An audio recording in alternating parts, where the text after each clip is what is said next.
Italy के प्रधानमंत्री Giorgia Meloni ने किया। और हम जानते हैं कि ऐसे ही कुछ दृश्य हमें G20 के मंच पर भी नजर आए थे। उससे पहले जब जॉर्जिया मेलोनी भारत आई मार्च 2023 में, तब भी नजर आए थे और प्रधानमंत्री नरेंद्र मोदी का गर्मजोशी से स्वागत करती हुई इन तस्वीरों में नजर आ रही हैं इटली के प्रधानमंत्री जॉर्जिया मेलोनी, क्योंकि इटली G7 का अध्यक्ष देश है। G7 2024 15th समिट है जो इटली में हो रही है। और क्या आपको पता है, जब ये G7 ग्रुप बना था शुरू में तो इसमें केवल 6 मेंबर्स थे और हाल तक इसमें G8 था, ये इसमें 8 मेंबर्स थे जिसमें रशिया को सस्पेंड कर दिया गया। क्या है ये पूरी कहानी? इस बार इटली की प्रेसिडेंटशिप में जब ये समिट हो रही है तो इसमें क्या एजेंडा है, क्या इसकी रेलेवेंस है, क्यों इसके ऊपर फोकस है और क्यों प्राइम मिनिस्टर मोदी यहाँ गए जबकि मोहम्मद बिन सलमान जो सऊदी अरेबिया के क्राउन प्रिंस है उन्होंने इसको अटेंड नहीं किया, क्या इस बार स्टेक पर है, ये सब जानेंगे इस वीडियो में। Welcome to PW only IAS। पहली बात, G7 की इस बार मीटिंग कहाँ है? इटली में।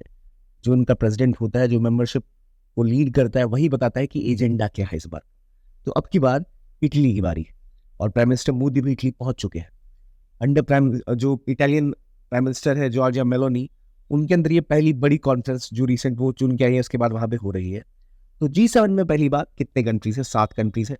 ग्लोबल 30% GDP 1/10 पॉपुलेशन इसका हिस्सा है। G7 की अगर हम बात करें तो कौन कौन से इसके मेंबर्स है? USA, Canada, Italy, Germany, Japan, France और UK, ये इसके 7 मेंबर्स हैं। असल में 1975 से ये हर साल मिल रहे हैं और पहले जब मिले थे तो 6 देश मिले थे। 1976 में इसको कनाडा ने ज्वाइन किया था, उससे पहले केवल 6 देश थे, कनाडा 1 साल बाद आया और तब जर्मनी 2 हिस्सों में बटा हुआ था, तो वेस्टर्न जर्मनी ही इसका मेंबर था। पहले जर्मनी में 2 हिस्से थे, वेस्टर्न जर्मनी और ईस्टर्न जर्मनी। हुआ ये था 1975 के आसपास जब दुनिया कोल्ड वॉर के पीरियड से गुजर रही थी। कम्युनिस्ट ब्लॉक और कैपिटलिस्ट ब्लॉक के बीच में एक जंग छिड़ी जिसमें जो कैपिटलिस्ट कंट्रीज थी उन्होंने सोचा कि हमारी जो लीडिंग इकोनॉमीज हैं हम साथ आते हैं, अपने एजेंडा को स्ट्रॉन्ग करते हैं, जैसे जो भी ग्लोबल इशूज है उससे लड़ सके। जैसे 1975 के आसपास जो ओपेक ग्रुप है, पेट्रोलियम एक्सपोर्टिंग कंट्रीज का जो ग्रुप है, वो बहुत ताकतवर हो गया था और उन्होंने ऑयल की प्राइसेस को बहुत ज़्यादा बढ़ा दिया था जिसकी वजह से महंगाई बढ़ गई और इस तरह के कई इकोनॉमिक मुद्दे दुनिया के सामने थे जिसको सॉल्व करने के लिए जो उस समय की 7 सबसे स्ट्रॉन्ग इंडस्ट्रियलाइज इकोनॉमीज थी वो साथ आई और वो ग्रुप बना G7। G7 में अगला बदलाव होता है 1976 में, मैंने बोला कनाडा ने इसको ज्वाइन किया। इसके बाद अगला बदलाव होता है 1998 में जहां रशिया इसे ज्वाइन करता है। लेकिन 6 साल बाद ही 2014 में रशिया जब क्रीमिया के ऊपर अटैक करता है, उसके ऊपर कब्जा करता है, तो रशिया को इस ग्रुप से बाहर निकाल दिया जाता है। तो दोबारा ये G7 के फॉर्म में आ जाता है। इसका मेन मकसद यही था 1975 में जब ये फॉर्म हुआ, जब ये मीटिंग्स होनी स्टार्ट हुई, कि जो ग्लोबल चैलेंजेस हैं उनको काउंटर करना, खासतौर पर ओपेक का जो ऑयल प्राइसेस को लेकर, इन्फ्लेशन को लेकर जो बढ़ाव था और जो चैलेंज USSR से मिल रहा था उसको काउंटर करने के लिए G7 खड़ा हुआ। अब G7 की खास बात है कि G7 कोई एक नॉर्मल ग्रुप नहीं है। जैसे होता है ना किसी, जैसे आसियान है या सार्क है, इनका एक सेक्रेटेरिएट है, काठमांडू में मान लो हो गया, लेकिन G7 का ऐसा कोई सेक्रेटेरिएट नहीं है, ना ही इसका कोई चार्टर है, ना ही कोई इंस्टीट्यूशन है। ये असल में एक 7 देश जो आपस में मिलते हैं, जो उनमें प्रेसिडेंट होता है, जिसके पास प्रेसिडेंसी उस साल की होती है, वही बताता है कि इस साल का एजेंडा क्या होने वाला है। इसीलिए इस बार इटली में ये हो रहा है, तो इटली ही एजेंडा सेट कर रही है। अब इटली में ये चीज़ कहाँ हो रही है? तो इटली का एक शहर है जिसका नाम क्या है, जहाँ इस बार अभी G7 की मीटिंग हो रही है। क्या आप उस जगह को पहचान सकते? तो अपुलिया उस जगह का नाम है जहाँ पर ये हो रहा है। अगर आप देखो तो यहाँ आपको दिखाई देगा एड्रियाटिक सी के पास, इस जगह पर ये मीटिंग हुई इस बार। तो ये जो अपुलिया है, ये जगह है जहाँ पर इटली में ये मीटिंग हो रही है, बिल्कुल एड्रियाटिक सी के पास ये जगह। यहाँ इटली अगर देखो इस तरह दिखता है, मेडिटेरियन सी में इधर आइनियन सी है, यहाँ पर एड्रियाटिक सी है, लाइगोरियन सी है, यहाँ कॉर्सिया फ्रांस का पार्ट है, सर्डिनियन इटली का पार्ट है। तो ज्योग्राफी में थोड़ी पता होनी ही चाहिए। और क्रोएशिया, बोस्निया और स्लोवानिया एड्रियाटिक सी की दूसरी तरफ है और इस तरफ इटली है और यहाँ पर अपुलिया के पास इस बार ये मीटिंग हो रही है G7 की। तो इटली ने बोला कि भाई इस बार एजेंडा क्या रखना है। इटली का फोकस कुछ चीज़ों के ऊपर है। देखिए, इटली एक ऐसा देश है जहाँ पार्लियामेंट में बहुत विरोध हो रहा है। क्यों? क्योंकि वहाँ उनकी अर्थव्यवस्था बहुत खराब है और इटली वो ऐसा देश है जो कुछ समय पहले तक चाइना के BRI belt and road initiative को ज्वाइन कर चुका था। BRI एक ऐसा इनिशिएटिव था जिसके तहत चाइना पूरी दुनिया में कंस्ट्रक्शन कर रहा है, इंफ्रास्ट्रक्चर को पुश कर रहा है, लेकिन जिन देशों को ये पुश किया जा रहा है वहां वो देश अक्सर चाइना के दबाव में आ जा रहे हैं। चाइना की डेट के ट्रैप में, मतलब उनके उधार में फंस जा रहे हैं। तो एक G7 कंट्री का इसको ज्वाइन करना बहुत बड़ी दुर्भाग्य की बात थी G7 के लिए। इसलिए इटली ने बाद में इससे निकल गई, वो कंट्री वहां से निकली। और इस समिट में इटली का फोकस इस बात के ऊपर भी है कि कैसे वो अपनी इकोनॉमी के ऊपर तो काम करे ही करे, इसके अलावा इटली में एक बहुत बड़ी समस्या है माइग्रेशन की, इलीगल माइग्रेशन जो अफ्रीका से मुख्य रूप से आता है, तो उसको कम करने की कोशिश भी वो कर रहे हैं। इसके तहत इटली ने एक प्लान बनाया है कि कैसे अफ्रीका में हाइड्रोकार्बन से एरियाज पर फोकस किया जाए, अपने देश का माइग्रेशन कम किया जाए। इसके अलावा हर यूरोपियन कंट्री जो है वो उस समय जो वेस्टर्न यूरोपियन है उसके लिए यूक्रेन एक बहुत सेंसिटिव मामला है।